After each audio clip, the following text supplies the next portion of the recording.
terceiro ano, vamos começar a nossa aula de História? Essa unidade nós estamos falando sobre a cidade e a sua memória. Quem é bom de memória aí, hein? Quem lembra de muita coisa que já viveu até hoje, nesses 8 ou 9 anos de vocês? Pois é, muito importante a gente ter uma memória. E a gente viu algumas coisas que na cidade podem nos ajudar a ter uma memória das coisas que fazem parte da história do nosso lugar. E um deles são os museus, não é? Aquelas casas antigas também. E nos museus, principalmente, a gente viu que podemos encontrar roupas antigas que eram vestidas em épocas passadas, objetos como espelhos, móveis, alguns até que não existem mais hoje, que não são mais usados. Enfim, são muitas coisas que fazem parte da história, do legado, né, da herança do que foi vivido há muito tempo atrás. Mas as cidades vão crescendo, vão se modificando e acaba que muito dessas coisas são esquecidas. É por isso que é muito importante que toda cidade tenha um lugar como esse.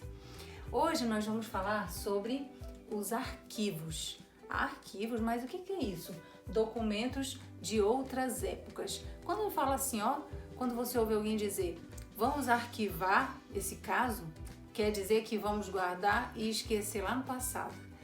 Mas só que nem tudo que é arquivado precisa ser esquecido, né? Ele pode ser acessado, pode ser visto, admirado pelas pessoas hoje, na atualidade. E algumas cidades, elas possuem o Arquivo Histórico Municipal. O Arquivo Histórico Municipal, ele possui documentos importantes, como fotos antigas de pessoas que chegaram na cidade, do que foi vivido há muito tempo, logo no início, né, da cidade ou até mesmo, né, da capital, do estado. E é muito importante que toda cidade tenha um arquivo como esse. Como a nossa cidade é pequena, perto de outras aqui na Redondeza, possivelmente não temos um lugar como esse. Mas as próprias famílias que estão aqui há muito tempo, elas têm em casa, como por exemplo, álbuns de fotografia. Eu tenho um álbum aqui que eu vou mostrar algumas fotos para vocês que são antigas. Mas olha, outra coisa importante que a gente precisa aprender. Esses arquivos, como eles são antigos e a maioria impressos, feitos de papel, eles não podem ser manuseados de qualquer maneira, não podem ficar expostos ao sol, a iluminação, né? Até mesmo de flashes de máquinas fotográficas, porque isso pode danificá-los. Então, algum dos cuidados que você pode ver aí no seu livro, no módulo 3, na página 66, você vai ver que alguns cuidados são importantes. Um deles é que esses materiais não fiquem expostos à luz solar. Segundo, que a gente precisa usar, eu não tenho aqui luvas, mas elas são um pré-requisito para você manusear esse tipo de documento, até mesmo as pessoas que cuidam, que são responsáveis por ele. Olha só, eu vou mostrar duas fotos aqui para vocês, uma que vocês inclusive já viram na última aula. Essa fotinha aqui, ela é antiga e você vê que a cor dela vai ficando, né, modificada. Algumas aqui que eu tenho já vão se danificando. Por quê? Por causa desse toque, né? Esse nosso toque com as mãos, ele faz com que elas vão perdendo, né, a qualidade, e muitas por conta do tempo acabam. Essa outra também aqui é bem antiga. Essa foto foi tirada em 1992. Imagina só, faz muito tempo, né? Sou eu também aqui nessa foto. Muito bem. Então é muito legal a gente ver registros antigos. Eu não sei se vocês têm álbuns em casa, mas antigamente era muito comum a gente ter álbuns assim, e colecionar as fotos das viagens, dos momentos alegres que a gente passava. Isso hoje foi substituído, né, por outro canal, que é o computador, o celular ou a rede social. Outro documento aqui, que também faz parte desses acervos históricos, são diplomas. Vou mostrar mais um aqui para vocês, certidões de nascimento. Também fazem parte de acervos históricos de muitas cidades. Aqui eu tenho uma certidão também de casamento. Olha como o tempo vai danificando alguns documentos importantes como esses. Por isso eles precisam ser bem arquivados e conservados para que com o tempo eles não se percam, né? E não perca a identidade daquela cidade. Documentos de outras épocas. Agora acompanhe aí no seu livro, no seu módulo, a página 67. Nós vamos observar aí um documento em especial, bem antigo, muito antigo, mais antigos do que esses que eu mostrei para vocês agora. É lá de 1789, olha só, do século XVIII, é muito antigo. E ele se refere a uma pessoa bem famosa, e com certeza vocês já ouviram falar, a Tiradentes. O nome dele de verdade era Joaquim José da Silva Xavier. Ele foi um homem muito importante para a nossa história, e o dia 21 de abril é o dia até especial, né? Um feriado especial em homenagem a esse homem. E esse documento aqui, ele é bem interessante porque ele nos revela como é que as coisas aconteciam naquele tempo. Inclusive, esses dias nós falamos sobre o sistema monetário e aqui ele fala sobre um valor de dinheiro que é daquela época. Vamos ler, vamos acompanhar a leitura? Diz assim, página 67. Recebi do tesoureiro, vamos vendo como é que se escreve algumas palavras aí, como é que se escreviam algumas palavras.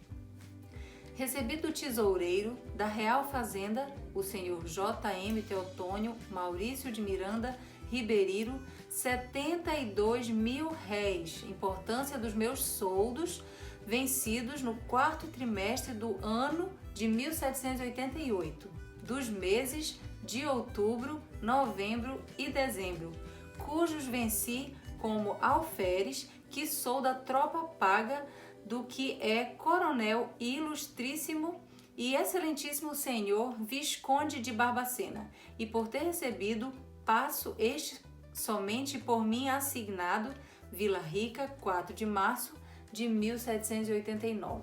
Quantas palavras diferentes, hein? Algumas coisas nem dá pra gente entender bem, e muitas são escritas diferentes de como nós conhecemos hoje. Por exemplo, quando ele fala meses, ele escreve com Z. Quando ele fala ano, são com 2 N's, bem diferente, bem interessante. E aqui na questão 13, ele pergunta assim, qual é o assunto principal do documento? Bom, ele está se referindo aí, no caso Tiradentes, é um registro de que Tiradentes recebeu esse dinheiro como pagamento da sua profissão, que ele coloca aí, que é alferes. E aqui no cantinho em cima, na página do seu livro, ele explica o que era um posto, um antigo posto militar. No caso, hoje a gente tem capitão, tenente, né? Cabo, soldado. Naquele tempo ele tinha esse posto que era de alferes, que corresponde hoje ao 2º tenente.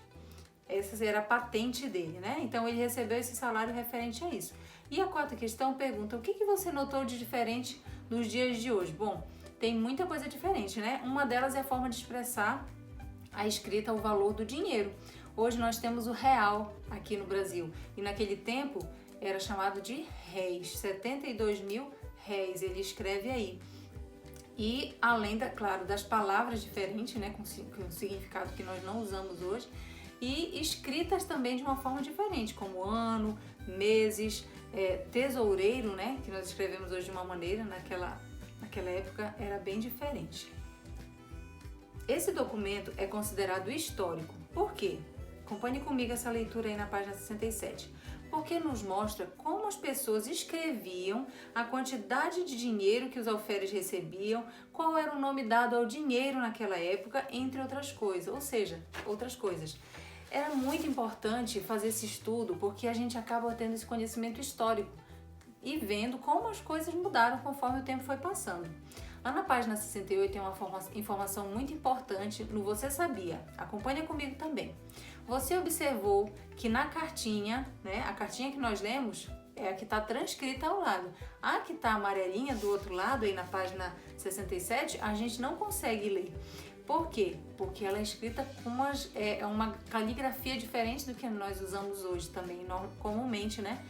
E aí a gente tem explicação aí. Ao lado a gente tem um alfabeto de quais letras correspondem às letras que nós conhecemos hoje, né? Que se nós fôssemos digitar no computador, até na máquina de datilografar, que é um pouco mais antiga, seria diferente. E se chama de paleografia, a ciência que estuda esses documentos antigos e procura entender como a escrita foi se modificando ao longo do tempo. A imagem do ladinho aqui, foi essa que eu mencionei, mostra diferentes formas de registrar. E eu tenho um exemplo aqui, ó, desse documento que é um diploma. Ele não é tão antigo, Mas observem como é usado algumas letras, que são com uma fonte diferente e às vezes até difícil de identificar. E para encerrar, nós vamos agora ver como fazer essa investigação que está aí na página 68. Essa vai ser a nossa atividade avaliativa de história dessa semana, então faça com capricho, hein? Vamos lá. Aqui ele está pedindo para você investigar, pesquisar alguns documentos antigos de onde? Da cidade, do país? Não, da sua casa, da sua família, com seus pais, com seus avós. Vai ser bem divertido fazer essa investigação, hein? Vamos lá. Você vai ver se eles têm diários, cartas, jornais ou revistas daquela época, certidões de nascimento, de casamento, testamento, de repente, um álbum fotográfico, né? Possivelmente você não tem um álbum, mas seus pais, seus avós ou tios ou bisavós, talvez, se você estiver aqui, podem ter. Mapas, gravações também, né? Em vídeo ou em áudio. Você vai ver tudo que você puder encontrar e vai registrar aqui, vai marcar um xizinho tudo que você encontrar e colocar um comentário aqui. E esses documentos você vai registrar também, você vai tirar foto deles ou pedir que enviem as fotos para vocês e aí você vai documentar tudo isso para mostrar pra gente em forma de um trabalhinho bem legal. Tá bom? Espero que vocês consigam e que seja bem interessante também fazer essa investigação para conhecer um pouquinho mais de repente da sua família, algumas coisas que você não sabe. Um beijo e até a próxima!